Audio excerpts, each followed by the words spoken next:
दोस्तों, आज की वीडियो उनके लिए बेहद खास है जिनका वीक सब्जेक्ट मैथमेटिक्स है और जो आरपीएफ एसआई का पेपर देने वाले हैं। प्यारे साथियों, आप सभी को जय हिंद, वंदे मातरम। कैसे हैं आप सभी? उम्मीद करता हूं कि सभी लोग बहुत अच्छे होंगे। मैं विपिन आप सभी का स्वागत करता हूं अपने यूट्यूब चैनल विपिन मैथ्स पर। आज की वीडियो में मैं आपको आरपीएफ एसआई 19 दिसंबर 2018 में आए हुए मैथ के सवालों को सॉल्व कराने वाला हूं। किसी भी सवाल को सॉल्व करने का सबसे बेहतरीन तरीका क्या हो सकता है दोस्तों, वो आप देखना। तो आइए बिना देरी के क्लास को करते हैं शुरू। आज की क्लास का पहला सवाल। और दोस्तों याद रखना, जितने सवाल आज हम लोग करेंगे सारे सवाल आरपीएफ एसआई 19 दिसंबर 2018 में आए हुए सवाल। बड़ा खूबसूरत सवाल है। किसी वस्तु को 1741 रुपए में बेचने पर उसी वस्तु को 897 रुपए में बेचने पर प्राप्त हानि से 11% अधिक लाभ प्राप्त होता है। उस वस्तु का लागत मूल्य कितना है? बहुत से लड़के इस सवाल को करेंगे एक्स वैक्स मान के। आपको एक्स वैक्स कुछ नहीं मानना है। देखो इस टाइप के सवाल कैसे करें।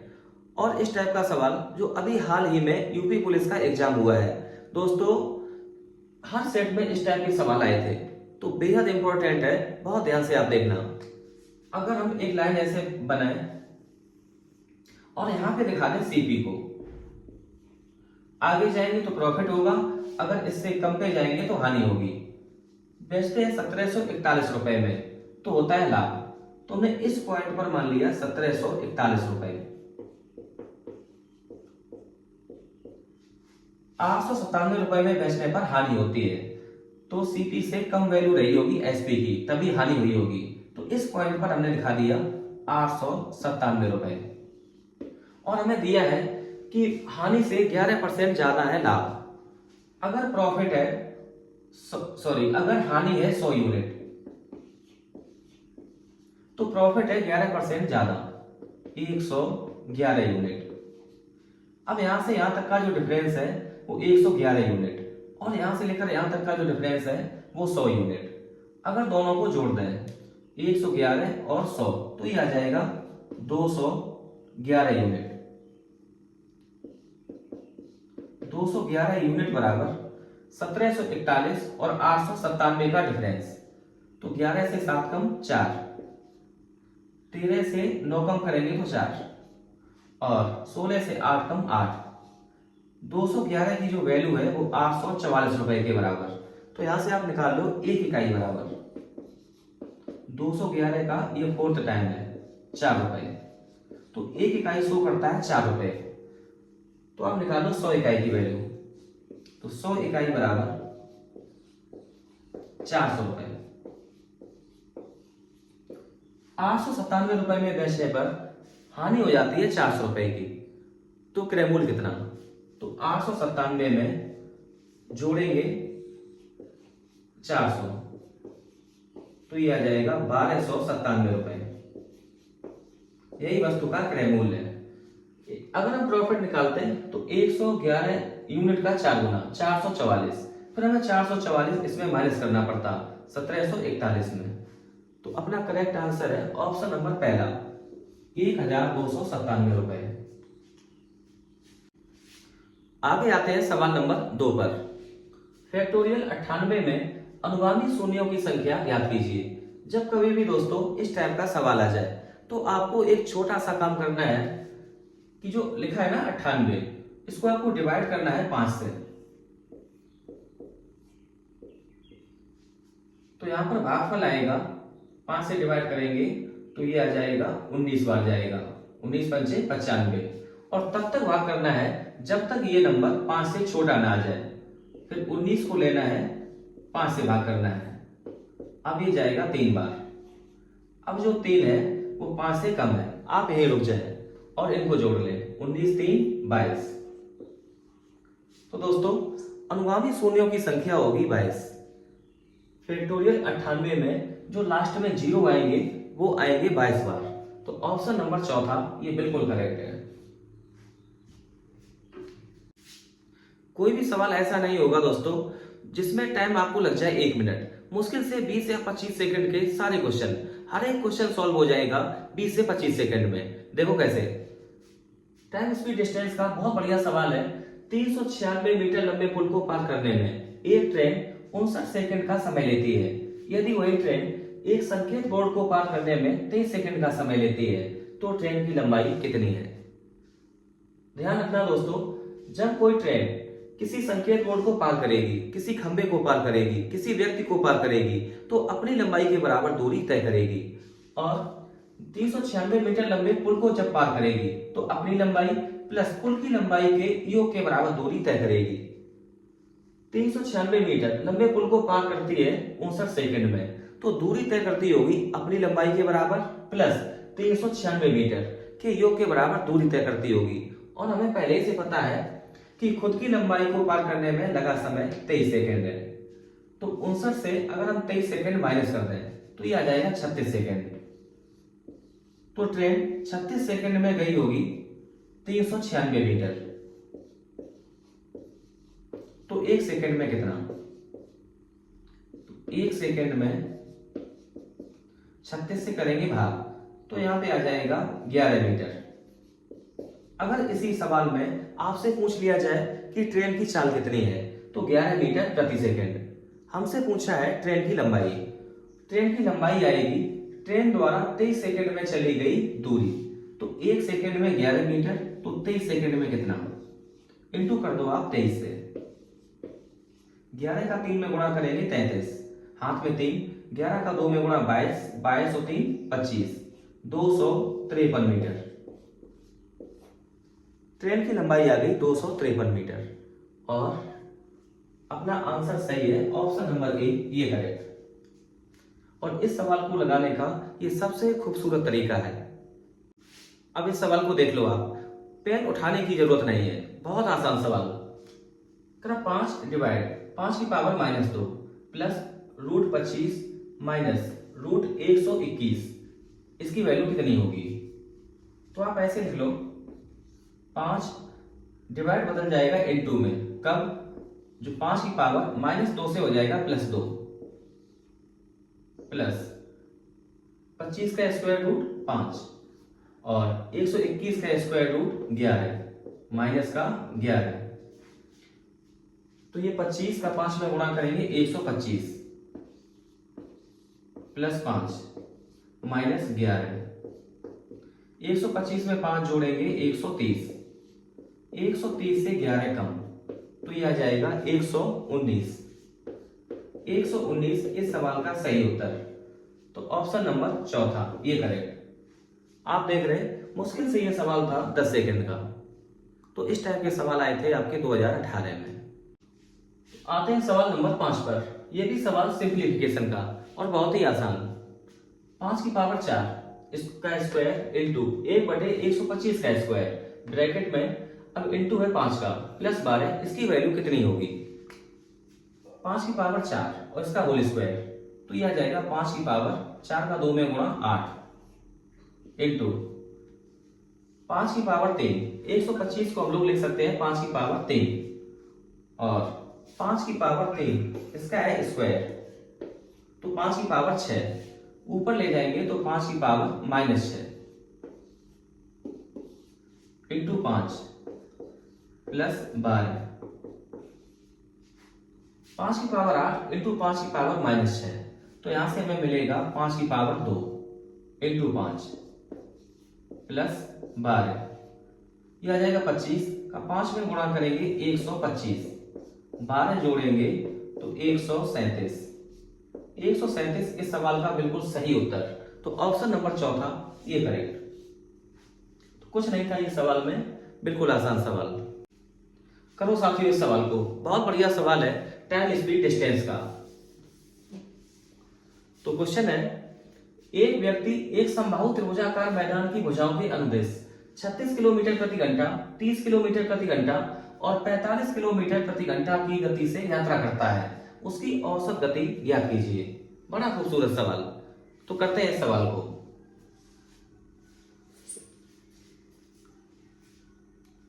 व्यक्ति यात्रा करता है त्रिभुजाकार मैदान में, तो अगर त्रिभुज की भुजाओं को हम खोल दें तो 3 भुजाएं बराबर आएंगी ऐसे, एक साइड और ये दूसरी साइड और ये तीसरी साइड। जो पहली दूरी है वो 36 किलोमीटर प्रति घंटा की चाल से, ये 36 से, और दूसरी साइड 30 किलोमीटर प्रति घंटा,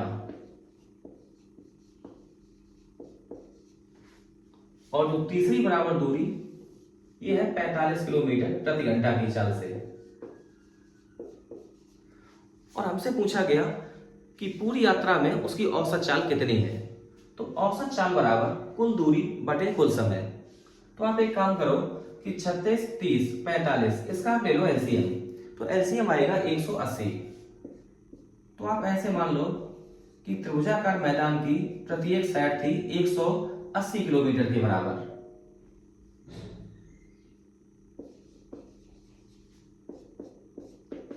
तीनों साइड 180 किलोमीटर।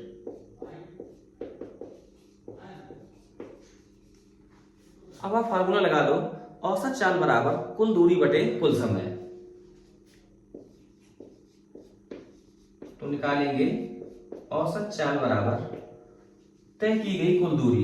तो 180 प्लस 180 प्लस 180, तो ये आ जाएगा 180 इंटू 3, 540 बटे लगा कुल समय। 36 किलोमीटर प्रति घंटा की चाल से 180 किलोमीटर की दूरी तय करने में लगा समय, तो 5 घंटे यहां लगे। 30 से डिवाइड करेंगे तो 6 घंटे यहां पे, और 45 180 को डिवाइड करेगा 4 बार, तो 4 घंटे यहां पे। तो कुल टाइम लगा होगा 6, 5, 11 और 4, 15 घंटे। तो डिवाइड कर दो आप 15 से, तो ये जाएगा 3 बार, 45 बचेगा 9, 90, फिर ये जाएगा 6 बार। तो एवरेज स्पीड निकल के आएगी 36 किलोमीटर प्रति घंटा। तो ऑप्शन सही है, ऑप्शन नंबर दूसरा, ये करेक्ट। उम्मीद है ये बात आपको बहुत अच्छे से समझ में आई होगी। और दोस्तों ध्यान रखना कि एसएससी जीडी के लिए इस टाइप के सवाल बेहद इंपॉर्टेंट। प्रॉफिट लॉस का दोस्तों ये बहुत ही गजब सवाल, थोड़ा कैलकुलेटिव है लेकिन है बहुत बढ़िया सवाल। एक दुकानदार किसी वस्तु के लागत मूल्य में 33% की वृद्धि करके उस पर मूल्य अंकित करने के पश्चात उसकी बिक्री पर 33% की छूट देता है, तो उसे होने वाले कुल लाभ अथवा हानि की प्रतिशतता ज्ञात करें। तो करते हैं इस सवाल को। आप ऐसे लिख लो, जब वो मूल्य बढ़ाएगा 33%, तो सीपी से एनपी। अगर 100 क्रय मूल्य है तो 100 से वो छाप देगा 133, फिर डिस्काउंट देता है 33% का, और डिस्काउंट मिलता है एमपी पर, तो रेशियो मिलेगा एमपी से एसपी का। अगर 100 अंकित मूल्य है तो 33 कम होके ये चला जाएगा 67 में। अब आप देख रहे कि एमपी से ये एमपी हो जाएगा कैंसिल, तो बचेगा सीपी से एसपी। इसका मतलब यहां सीपी और ये एसपी। अब आपको यहां पर गुणा करना होगा, क्योंकि 133 और 100 में कुछ कॉमन नहीं है ना, हम लोग काट सकते हैं, और ऐसे ही 67 और 100 में। तो केवल अब एक चीज हम लोग कर सकते हैं, वो केवल गुणा। तो 133 में हम इंटू कराएंगे 67 से, तो 7 का 3 में गुणा, तो ये आएगा 21, हाथ में 2, फिर 21 और 2 23, हाथ में 2, 7 का 1 में गुणा 7 और 2 9, 6 से गुणा कराएंगे तो 18, और 18 1 19, और 7 यहाँ, तो 1 8 3 11, 9 9 18 1 19, 7 और 1 8, तो ये आएगा 8911। ये है एसपी। सीपी आएगा 100 इंटू 100, मतलब 10,000। कुल मिला के 10,000 का सामान ये हम लोग बेच रहे हैं 8,911 रुपए में। तो आप निकालो 100 रुपए का सामान कितने में बेच रहे हैं। तो यहां से 2 जीरो कर दो आप कैंसिल, 2 डिजिट के पहले यहां लग जाएगा पॉइंट। तो कुल मिला के 100 का सामान ये चला गया 89.11 रुपए में, तो हमें हो गया लॉस। लेकिन लॉस कितना, 100 से कर दो माइनस, 100 से 89.11 ये हमें करना है माइनस। तो 89 ना घटा के आप माइनस करो 90 को, तो बचेगा 10। हमने एक ज्यादा घटा लिया, अब 1 से कम करो आप 0.11, तो ये आ जाएगा 10.89% की हो जाएगी हानि, और यही इस सवाल का बिल्कुल सही उत्तर। तो ऑप्शन नंबर दूसरा ये करेक्ट। आगे बढ़ते हैं क्वेश्चन नंबर 8 पर। एक दुकानदार एक उत्पाद को 522 रुपए में बेचकर उस पर 12.5% का लाभ कमाता है। उस वस्तु के लागत मूल्य का आधा कितने रुपए के बराबर होगा? तो 12.5% की फ्रैक्शन 1/8। 8 अगर सीपी है तो 1 है प्रॉफिट, तो सामान जाएगा 8 + 1 9 में। तो 9 इकाई की वैल्यू हमें पता है 522 रुपए। तो यहां से निकालो आप 1 इकाई बराबर 9 से डिवाइड करेंगे 5 बार 45, बचेगा 7 72, 9 8 72। 1 इकाई बराबर 98 रुपए, सॉरी 58 रुपए। तो आप यहां से निकाल लो कि सीपी कितना, सीपी है 8 के बराबर, तो इंटू कर दो आप 8 से।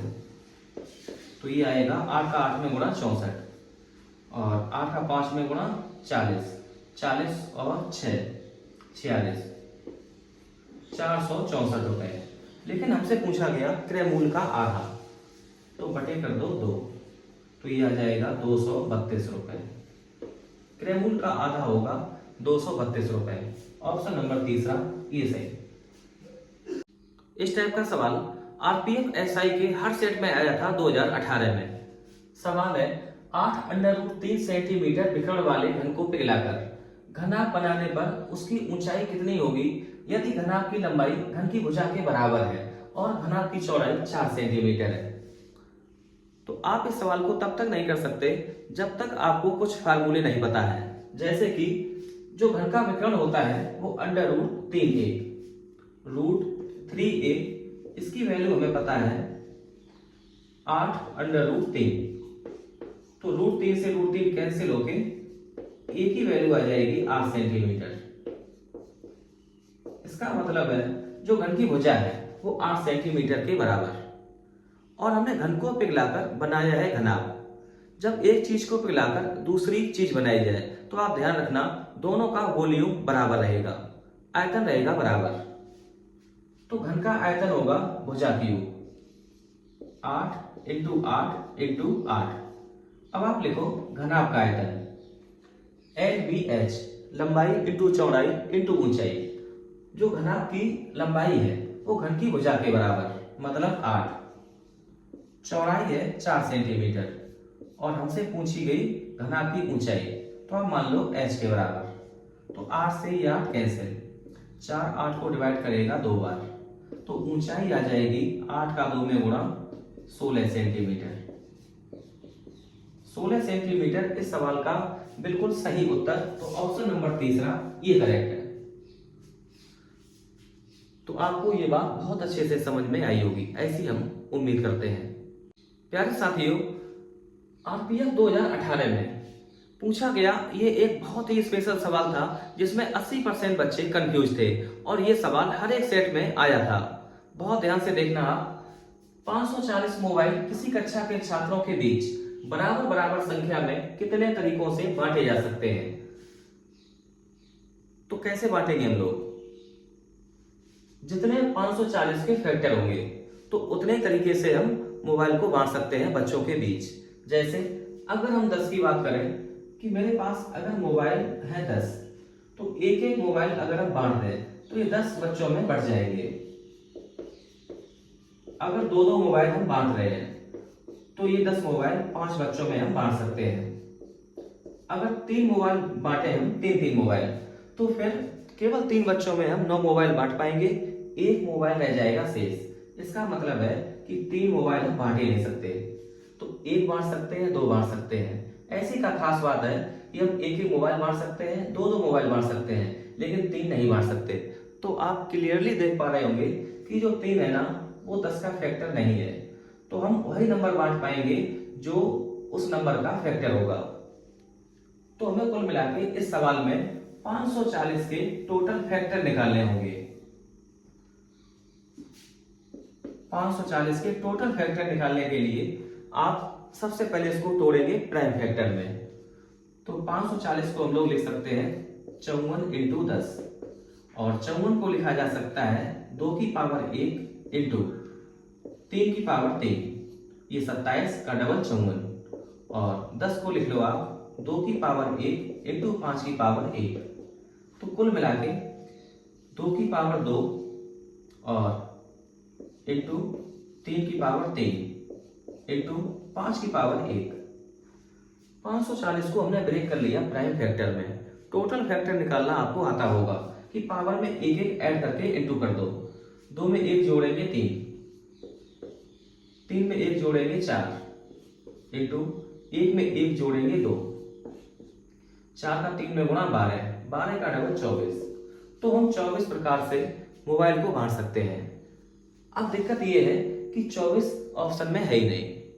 तो अब आप ऐसे देखो कि हम 540 पूरे के पूरे मोबाइल एक बच्चे को नहीं दे सकते।